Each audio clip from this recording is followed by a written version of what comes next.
গ্রহণ করেন, কিন্তু সকল আয়োজনকে ভণ্ডুল করে দিয়ে আলেম সমাজ, বৈষম্য বিরোধী নেতৃবৃন্দ, সর্বোপরি প্রশাসনের ঊর্ধ্বতন কর্তৃপক্ষের প্রতি চরম অবজ্ঞা প্রদর্শন করত 17 ডিসেম্বর দিবাগত রাতে ইজতেমার মাঠে ইবাদতরত, দায়িত্ব পালনরত ও ঘুমন্ত তবলিগি সাথীদের উপরে অতর্কিত হামলা চালিয়ে 3 জন সুরাই নিজামের সাথী এবং নিরীহ মুসল্লিদেরকে সাতপন্থীরা নির্মমভাবে হত্যা করে আহত করে শতাধিক সাথী ও মুসল্লিকে।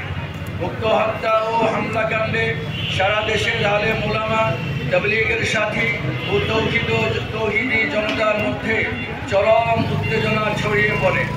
জরুরি ভিত্তিতে স্বরাষ্ট্র উপদেষ্টা মহোদয়ের সভাপতিত্বে প্রশাসন ও সরকারের গুরুত্বপূর্ণ দায়িত্বশীলদের সাথে তাবলীগের মুরব্বী ও দেশের শীর্ষ আলেম প্রতিনিধি দলের বৈঠক অনুষ্ঠিত হয়। বৈঠকে হত্যাকাণ্ডের সাথে জড়িতদের বিরুদ্ধে দ্রুত পদক্ষেপ গ্রহণ করার আশ্বাসের প্রেক্ষিতে নেতৃবৃন্দ, আলেম ও মুরব্বীগণ উত্তেজিত জনতাকে শান্ত করার পদক্ষেপ গ্রহণ করেন। কিন্তু দুঃখের সাথে আজ বলতে হচ্ছে, দেশের আলেম সমাজ ও দায়িত্বশীলগণ সরকারের প্রতিশ্রুতি বাস্তবায়নে গড়িমসি ও অযথা সময় ক্ষেপণ দেখে যার পরনাই হতাশ ও ব্যথিত হয়েছেন। হত্যাকাণ্ডে নেতৃত্বদানকারীদের মধ্যে প্রথম সারির অপরাধীরা নির্বিঘ্নে ঘুরে বেড়ালেও তাদেরকে এখনো পর্যন্ত গ্রেফতার করা হচ্ছে না।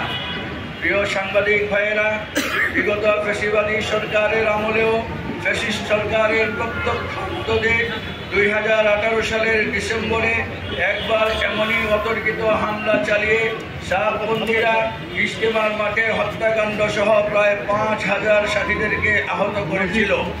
ইজতেমার মাঠে অবস্থিত মাদ্রাসার ছোট ছোট বাচ্চাদের উপর তাণ্ডব চালিয়েছিল।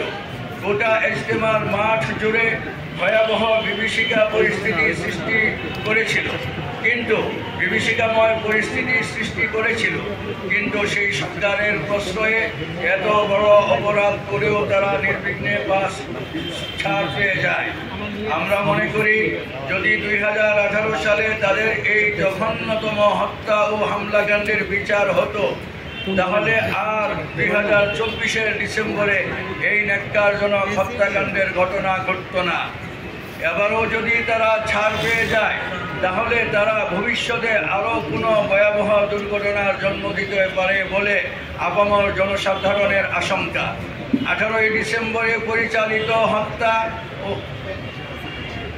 17 তারিখ দিবাগত রাত্রে 17 ডিসেম্বরে পরিচালিত হত্যা ও হামলাকাণ্ডের ধরন দেখে বোদ্ধামহল আশঙ্কা করছেন যে সাতপন্থীদের সাথে বাংলাদেশ বিরোধী আন্তর্জাতিক ও আভ্যন্তরীণ অপশক্তির যোগ সাজশ রয়েছে।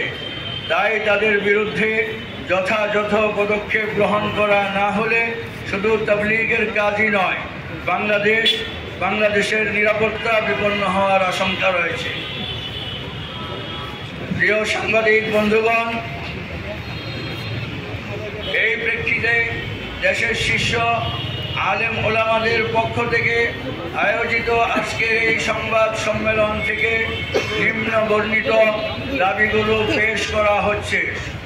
সরকারের কাছে নিম্ন বর্ণিত দাবিগুলো পেশ করা হচ্ছে। নাম্বার 1, 2018 ও 2024 সালে টঙ্গীর ইজতেমার ময়দানে এই নৃশংস হত্যাকাণ্ড সহ নানা সন্ত্রাসী কার্যকলাপের দায়ে সাতপন্থীদের সকল কার্যক্রম নিষিদ্ধ ঘোষণা করা হোক। নাম্বার 2, 17 ডিসেম্বর 2024 যে নৃশংস হত্যাকাণ্ডে জড়িতদের দ্রুত গ্রেফতার ও দায়েরকৃত মামলার যথাযথ নিরপেক্ষ তদন্ত সাপেক্ষে অনতি বিলম্বে বিচার করার জোর দাবি জানাচ্ছি। আবারও বলছি, নাম্বার 2, 2024 17 ডিসেম্বর দিবাগত রাত্রে এই নৃশংস হত্যাকাণ্ডে জড়িতদের দ্রুত গ্রেপ্তার ও দায়েরকৃত মামলার যথাযথ নিরপেক্ষ তদন্ত সাপেক্ষে অনতি বিলম্বে বিচার করার জোর দাবি জানাচ্ছি। নাম্বার 3, এই দাবি আদায়ের লক্ষ্যে আগামী 10ই জানুয়ারি শুক্রবার দেশব্যাপী বিক্ষোভ কর্মসূচি ঘোষণা করা হলো। নাম্বার 4, 25শে জানুয়ারি শনিবার 25শে জানুয়ারি 2024 শনিবার দেশের সকল পর্যায়ের প্রতিনিধিত্বশীল আলেমদের নিয়ে উলামা সম্মেলন করার ঘোষণা করা হলো। আবার নাম্বার 4, আগামী 25শে জানুয়ারি 2024 শনিবার আগামী 25শে জানুয়ারি 2025 শনিবার দেশের সকল পর্যায়ের প্রতিনিধিত্বশীল আলেমদের নিয়ে উলামা সম্মেলন করার ঘোষণা করা হলো।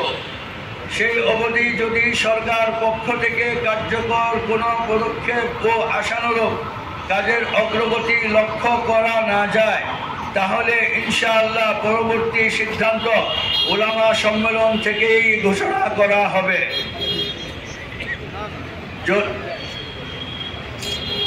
এটা 5 নম্বর দাবি, মানে 4 নম্বর দাবির এটা পরিসংখ্যান।